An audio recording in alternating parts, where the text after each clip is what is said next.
We'll go first to Mark Berman with Fox 26. Mark, go ahead. Question for DeJon. Hello, DeJon. How you doing? Good. Kelvin said that Justin Gorham likes rebounding, like people like me like ribeye steak with a little fat on a medium. What do you think about that analogy? I say that's a great analogy because it be a lot of times in the game where you'll just hear Justin voice like shoot it. Like if he feel like you open, he'll want you to shoot it, so he have an opportunity to rebound. And that's a great thing about him, that he care about that more than getting his shots. He'll shoot it if he open, he pass if he pass. But the greatest thing he wants us to do is shoot the ball, and if we miss, he try to offensive rebound, and that's something great to have with somebody who does that great of a job at rebounding. So that's great. Do you see him frustrating the opposition the way he's constantly cleaning the glass? Always. I see teams fussing at each other, hollering at each other.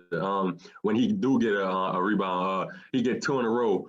He just wears guys down, and his energy is great. He come to do it every game. He do it in practice.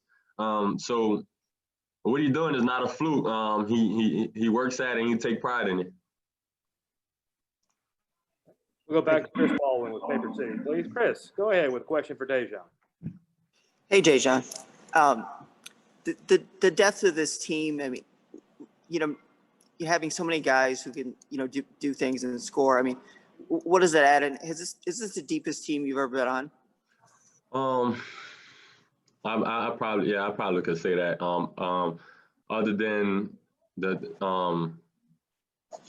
what it was, 2018-19, the Sweet 16 team.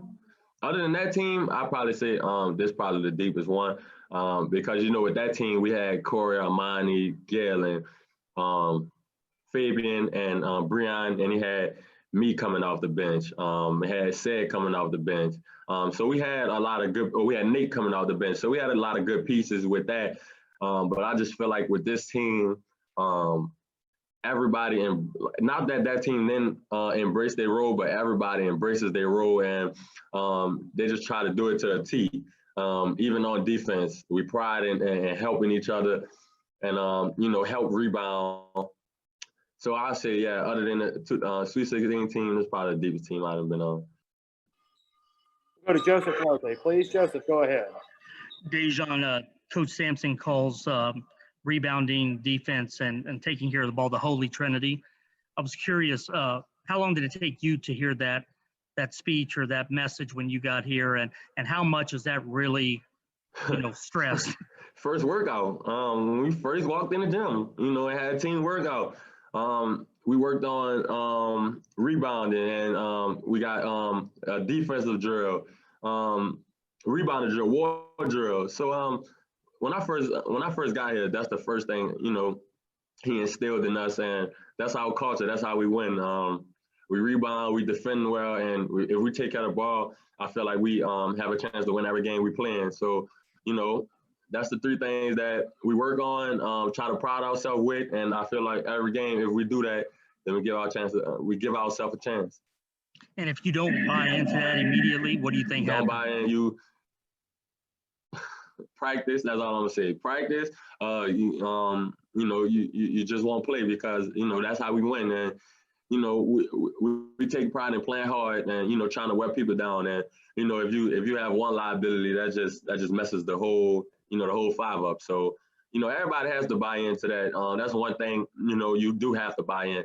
Other than that, just play smart basketball. We'll go back to Chris Baldwin, please. Chris, go ahead, sir. DeJon, with your ranking and your record, you're obviously going to get team's best shots. I mean, how much pride do you guys sort of take in, taking those shots and still getting these, these big margins of victory? Coach Sampson always talk about, each game.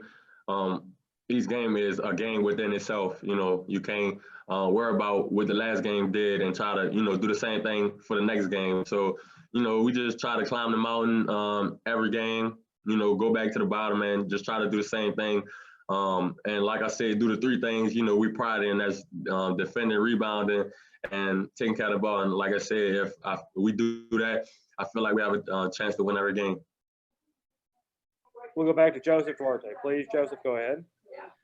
DeJon, I know you guys don't get to see a lot of what goes on in the arena before the game and stuff, but the national championship trophy was here today, and it started its tour of schools around the country.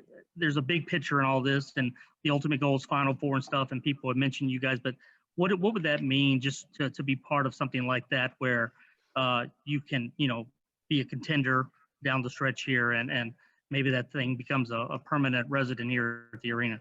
And that's great.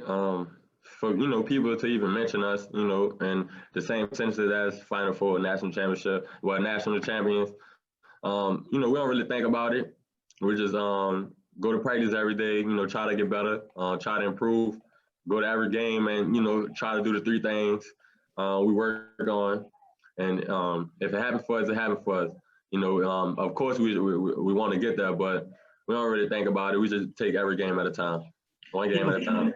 Phi Slama Jama was such a great part of this school's history, but since then, you've sort of been working to get back to that level, make a new name for this program. Is that obviously that would be the ultimate, but is that sort of also the motivation to sort of make a new 2020?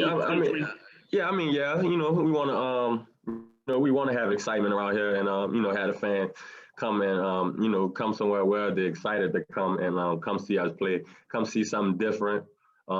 Just the way we play and the way we take pride in, everything that we do. That's another great thing to even be mentioned in the same sentence as the Phi Slama Jama, how great they were.